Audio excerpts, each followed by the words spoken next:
అరే ఆగు, ఏం చేస్తున్నావు? అరే ఏం చేస్తున్నావు నువ్వు? ఎందుకు పగలగొడుతున్నావు? వీటికి డబ్బు మీ బాబు ఇస్తాడా ఏంటి? అవును, మా నాన్న ఇస్తారు డబ్బులు. మీరు గుండెల మీద చేసుకొని చెప్పండి. మీరందరూ మనసులో కోరుకోవడం లేదా ఈ కుండలు పగిలిపోవాలని, ఆ చీపుర్లన్నీ కాలిపోవాలని? ఇవేగా మిమ్మల్ని బాన్సలుగా మారుస్తున్నాయి.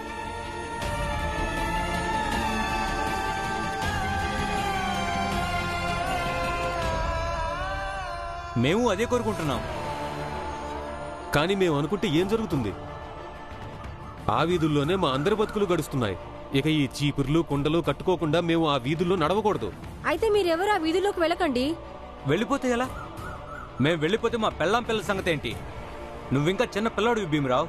ఎప్పుడైతే బాధ్యతలు ఎత్తిన పడతాయో అప్పుడు అర్థమవుతుంది నీకు. పిల్లాడినే, కానీ అర్థం చేసుకుంటాను. నాన్న చెప్తారు ప్రతి సమస్యకు ఒక పరిష్కారం ఉంటుందని. ఇప్పుడు మీరందరూ ఆ దారికుండా వెళ్ళడం మానేయండి. అప్పుడు మీకు ఈ కుండలు, ఆ చీపుర్లు కట్టుకుని బానిసలుగా వెళ్లే అవసరం ఉండదు.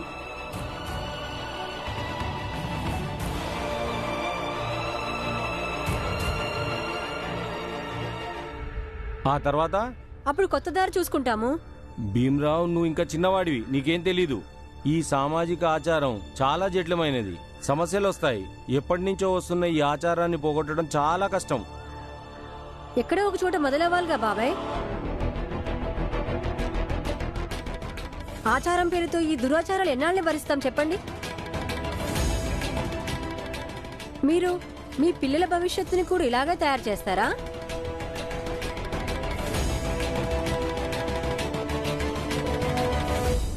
మా తరం పిల్లలకి దీని నుంచి విముక్తి కలిగించరా?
ఇక ఏదైతే అదవుతుంది. మనం ఆ వీధుల గుండా ఎప్పటికీ వెళ్ళొద్దు. ఎవరు వెళ్ళొద్దు.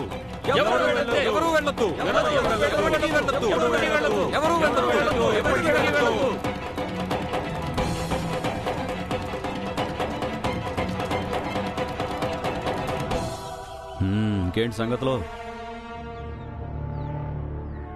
ఒక చెడు వార్తుంది సేట్ గారు. ఏం చెప్పమంటారు? మీరే ఏదో ఒకటి చేయాలి. ఆ తండ్రి కొడుకులు ఇద్దరికి చాలా పొగరు. ఎలా తలెత్తుకొని నడుస్తారంటే అస్సలు చెప్పలేం.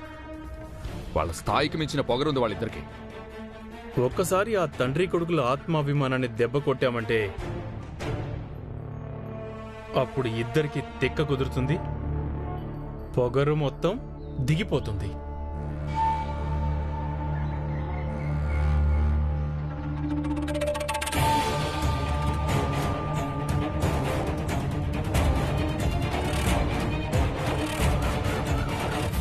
ఏం చెప్పారు? వాళ్ళ జాతి వాళ్ల మెడల్లో కుండలు ఇంకా మొలలకు చీపుర్లు కట్టుకుని ఉండటం చూసి భీమరావు ఏడుపు లంకించుకున్నాడా? అవును. అయితే ఒకసారి ఆలోచించండి. ఆ భీమరావు అన్న మెడలో కుండ, మొలకి చీపురు కట్టామనుకో, అప్పుడు వాడు నడుచుకుంటూ ఏడుస్తూ వాడి ఇంటికి వెళ్ళాడనుకో, అప్పుడు వాళ్ళ ఆత్మాభిమానం ఎక్కడికెళ్తుందో మనము చూద్దాం.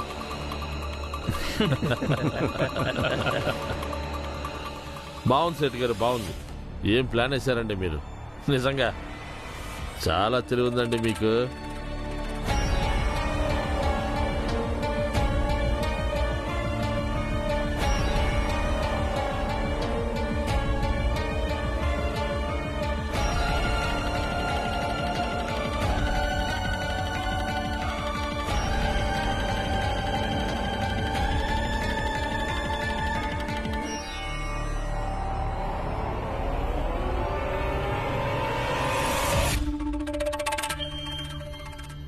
ఇంకా ఆలోచన దేనికి? వాణ్ణి పట్టుకొని మెడకి కుండ తగిలించేద్దాం, మొలకి చీపురు కట్టేద్దాం. వాడిని లాక్కురండి.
మీరందరూ ఒట్టు పెట్టండి, మీరు అలాంటి పనులు ఎప్పుడు చేయమని.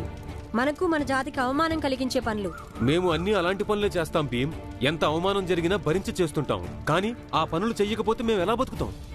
కానీ మేమందరం ఒట్టు పెడుతున్నాం, మెల్లమెల్లగా పనులు మానేసి మేమందరం గౌరవంగా బతకడానికి ప్రయత్నిస్తాం. కానీ మేమెవరం కూడా ఈ కుండని చీపురిని ఇక ఎప్పుడూ కట్టుకోం.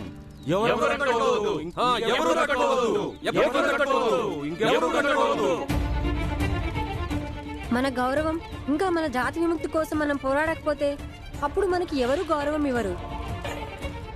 ప్రపంచాన్ని ఒప్పించే ముందు మనం నమ్మాల్సి ఉంటుంది, మనము మనుషులమేనని, మనకి ఆత్మాభిమానం ఉందని, మనకి సొంత స్వేచ్ఛ ఉందని.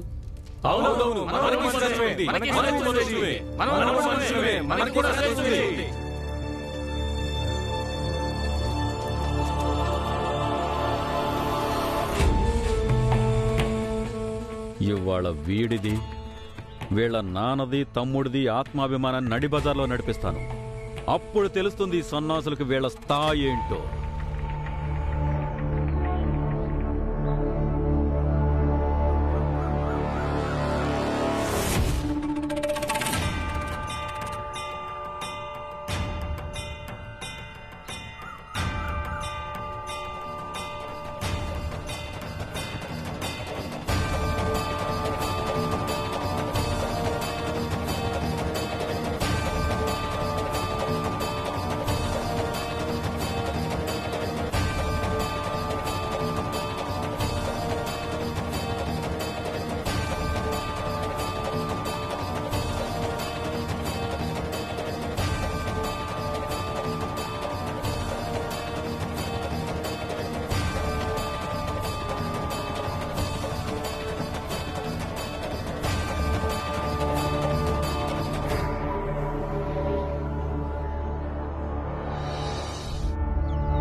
ఏ ముందుకు రావద్దు. ధ్రువ, వాడిని పట్టుకోండి.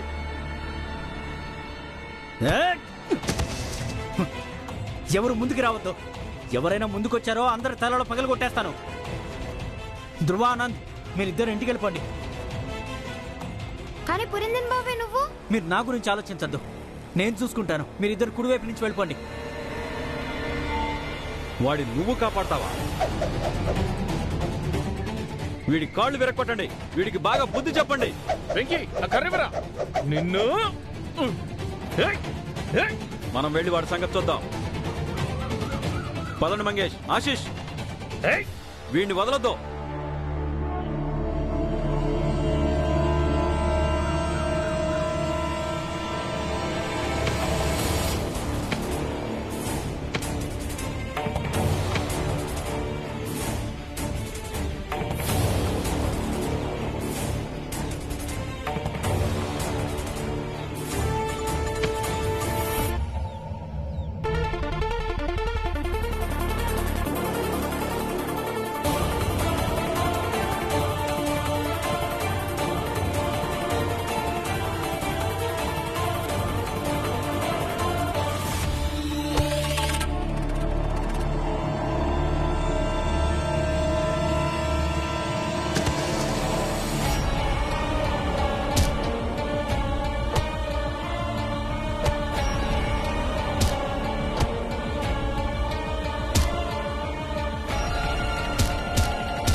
ఆనందనయ్య,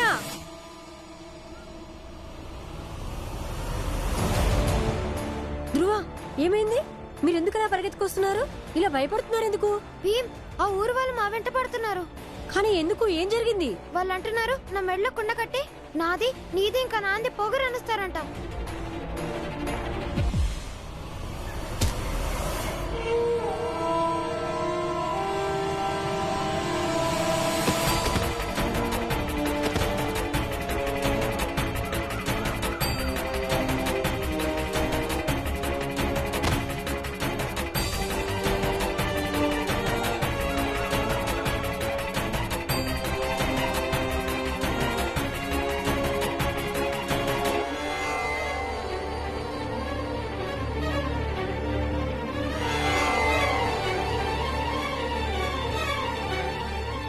చచ్చాడా ఏంటి?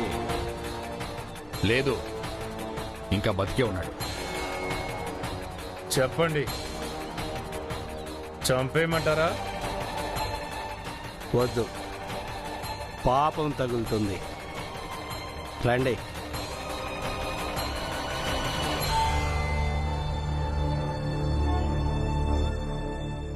వాళ్ళిద్దరిని కుడివైపు నుంచి పారిపోమని అందుకే చెప్పాను.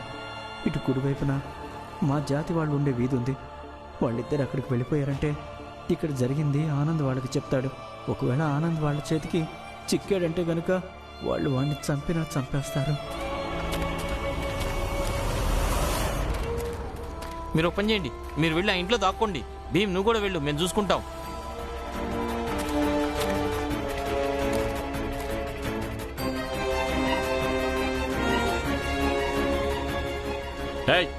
ఇట్రండి.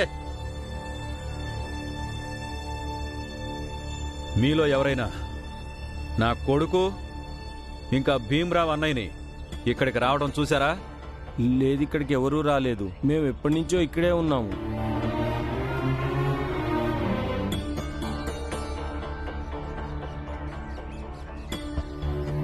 మీరందరూ అబద్ధాలు చెప్తున్నారు. వాళ్ళిద్దరూ పరిగెత్తుకుంటూ ఇటే వచ్చారు. అసలు ఇక్కడికి ఎవరూ రానప్పుడు ఎలా చెప్పమంటారు వాళ్ళిద్దరూ ఇటు వచ్చారని? మా మాటలు మాకే చెప్పొద్దు. మాకంతా తెలుసు. ఈ మధ్యన మీరందరూ కాస్త ఎక్కువగానే ఎగిరిపడుతున్నారు. మీకు గనక నమ్మకం లేకపోతే ఇంట్లోకి వెళ్ళి వెతుక్కోండి. భీమ్, ఒకవేళ వాళ్ళ ఇంటి లోపలికి వచ్చి చూస్తే? ఆనందన్నయ్య, వాళ్ళు తక్కువ జాతి వాళ్ళ ఇంటి లోపలికి ఎట్టి పరిస్థితుల్లో రారు. సేటు గారు, మనం వీళ్ళ ఇళ్లలోకైతే వెళ్ళలేం, కానీ వీళ్ళ ఇళ్లనైతే తగలబెట్టొచ్చుగా. ఇప్పుడు ఏం చేద్దాం? వాళ్ళు ఇల్లు తగలబెడతారంట. వాళ్ళు గనక లోపలుంటే వాళ్ళు కాలి బూడిదైపోతారు.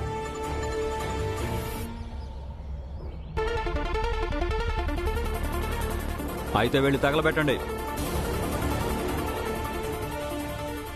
నిప్పు తీసుకురా. అలాగే.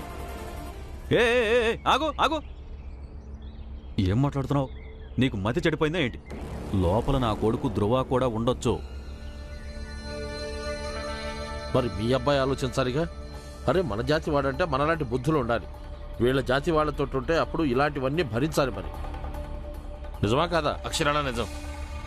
ఏంటి అక్షరాల నిజం చెప్పేది? పిచ్చి పిచ్చి మాటలు మాట్లాడద్దు. వాడింకా చిన్న పిల్లాడు. అయితే మీ అబ్బాయికి నచ్చ చెప్పుకోండి. వాడికి శాస్త్రోక్తంగా శుద్ధీకరణ చేయించండి. ఇంకా వీళ్ళకి దూరంగా ఉంచండి. లేకపోతే సమాజం మిమ్మల్ని కూడా ఊరి నుంచి వెలివేస్తుంది. ఒకవేళ నాకు గాని తెలిసిందనుకో, మీరందరూ నా కొడుకుని దాచిపెట్టారని, అప్పుడు అందరూ చాలా భారీ మూల్యం చెల్లించాల్సి వస్తుంది. ఆకలితో చస్తారు, ఆకలితో మొత్తం అందరూ.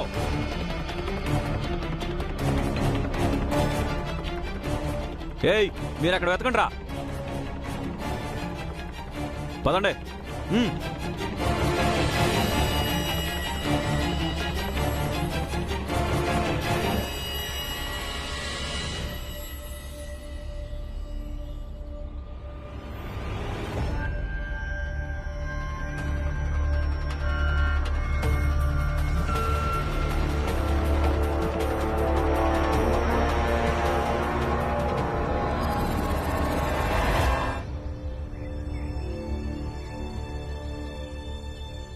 పురంజన్ బాబాయ్ అక్కడే ఉన్నాడు. ఒకవేళ వీళ్ళని కొట్టిపడేసి వచ్చుంటారా? పదండి, మనం వెళ్ళి చూద్దాం. పదండి చూద్దాం, పదండి. పేడంతా ఎత్తేసావా? మొత్తం ఎత్తేసానయ్యా. సరే అయితే ఇక నువ్వు వెళ్ళు, కానీ సాయంత్రం సమయానికి రావాలి.